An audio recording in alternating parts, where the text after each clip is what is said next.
आज आहे आमचा डे 5, लास्ट दिवस बार्सिलोनामधला. आणि आता आम्ही जाणार आहोत फुटबॉल स्टेडियमजवळ. मी म्हटलं होतं तुम्हाला की इथं फेमस फुटबॉल स्टेडियम आहे आणि आम्ही इथं जवळच राहतोय. पण ते तरी म्हणजे सध्या विंटरमध्ये बंद आहे, कारण त्याचं काहीतरी मेंटेनन्स वगैरे चालू आहे. तर आम्ही जाणार आणि तिथून फोटो बाहेरूनच काढून मग येणार आहोत. आणि तिथून मग आमचं असं प्लॅन आहे की बार्सिलोनाचं बीच यार परवा गेलो होतो नाईटला, पण त्यावेळी खूप वारा वगैरे सुटलेला, त्यामुळे जास्त आम्ही असं व्हिडिओ वगैरे केले नाही. पण आता जाणार आहे डेला आणि एक्सप्लोर वगैरे करू आणि मग तिथून जाऊ. आमची 7:30ला फ्लाईट आहे आणि आम्हाला चेकिंग पण करायचं आहे तिथं जाऊन. तर बघू किती प्लेसेस कव्हर होत आहेत. तर आता आम्ही आलेलो आहोत बीच जवळ आणि ह्या बीचचं नाव आहे सान सेबॅस्टियन बीच, जे बार्सिलोनामध्ये आहे. खूप फेमस आहे हे बीच. आणि परवा दिवशी आम्ही आलेलो म्हणजे गेलेलो ते वेगळं होतं आणि नाईटला गेलेलो, त्यामुळे जास्त एन्जॉय करता नाही आला. त्या दिवशी तुम्ही बघितला किती विंडी क्लायमेट होतं तिथलं. आणि आज मस्त असं ऊन पडलंय, खूप सुंदर वातावरण आहे. बघत असाल बाजूला बीच आहे, वाळू आहे आणि मस्त अशा लाटा येत आहेत आणि आजूबाजूला झाडं वगैरे किती सुंदर आहेत. तर खूपच सुंदर असं वातावरण आहे, आल्हाददायक, एकदम उत्तम असं.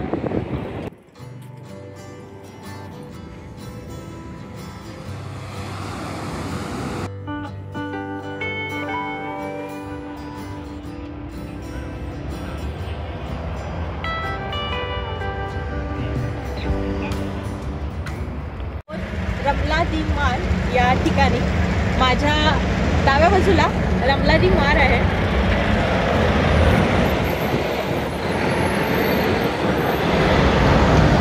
आणि आता तुम्ही मगाशी बघितलात ह्या साईडला माझ्या उजव्या बाजूला कोलंबसचा मॉन्युमेंट आहे. तर असं मस्त एकदम लोकेशन आहे, दोन्ही बाजूला 2 लोकेशन आहेत.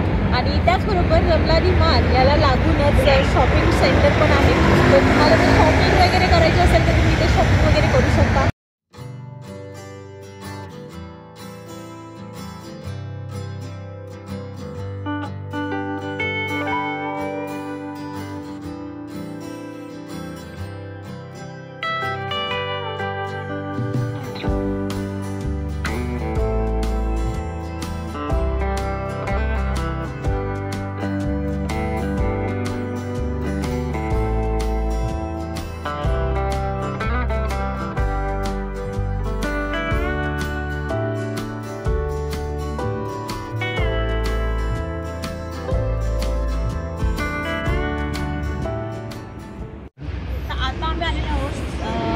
फुटबॉल स्टेडियम जवळ. आणि हे जे आहे युरोपमध्ये सगळ्यात लार्जेस्ट असं स्टेडियम आहे, बघू शकतो. आता मी तुम्हाला दाखवणार.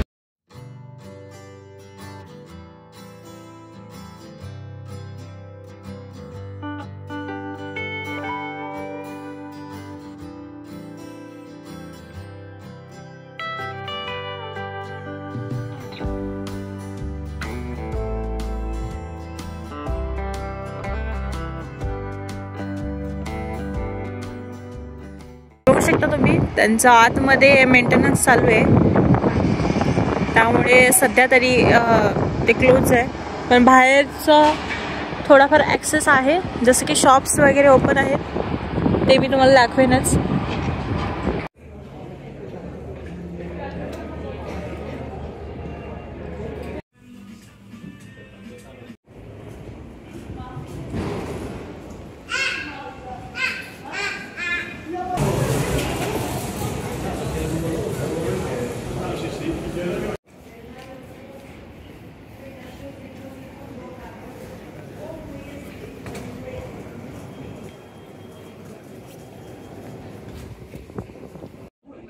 तर आता आम्ही दिवसभर फिरून वगैरे आलो, त्याच्यानंतर जेवण केलं आणि रूमवर गेलो, कारण आमच्या बॅग वगैरे होत्या त्या आम्ही तिथे ठेवलेल्या ओनरजवळ. आणि त्या ओनर चांगल्या होत्या की त्यांनी आम्हाला 10ला आमचं चेकआउट होतं आणि आम्हाला बॅग कुठं ठेवायचं हे टेन्शन होतं. मग आम्ही त्यांना विचारलं होतं की कुठं आम्ही इथं ठेवू शकतो का, की काही कुठं जर ठेवायचं वगैरे म्हणजे लॉकर वगैरे असते तर तुम्ही आम्हाला सांगा, सजेस्ट करा म्हणून.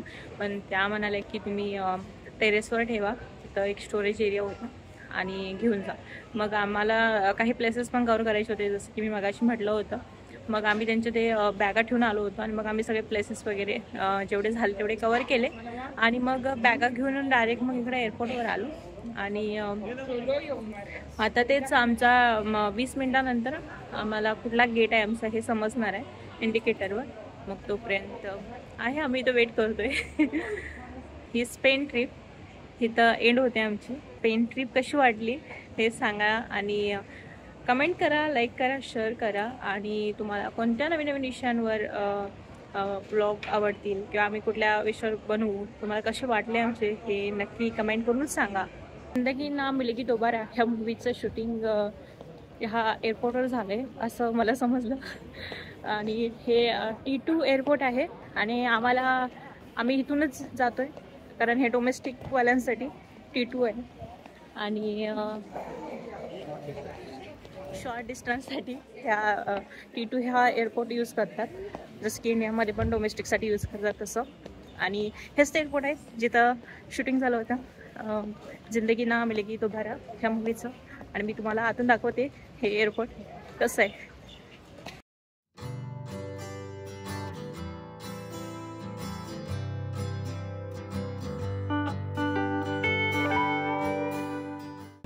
आता आम्ही बसलेलो आहोत फ्लाईटमध्ये आणि ह्यांची होती प्रायोरिटी बोर्डिंग आणि माझी नव्हती, मग त्या एकट्याची यांची होती. पण आम्ही दोघं पण त्या प्रायोरिटी बोर्डिंगमध्ये आलो आणि सगळ्यांच्या आधी येऊन बसलो कारण ह्यांचं जेव्हा चेकिंग झाली तेव्हा ह्यांच्यासोबत मी पण होते आणि मग त्यांनी मला पण अलाउ केलं यांच्यासोबत जायला ह्या एअरपोर्टवर. तिकडून नेदरलँडला आलो तेव्हा त्यांनी अलाउ केलं नव्हतं पण मी केलं आणि आधी येऊन बसलो. आणि मी तुम्हाला आता दाखवते तिथं बाहेर फ्लाईट्स लावलेले आहेत त्या मी तुम्हाला दाखवते खिडकीतून.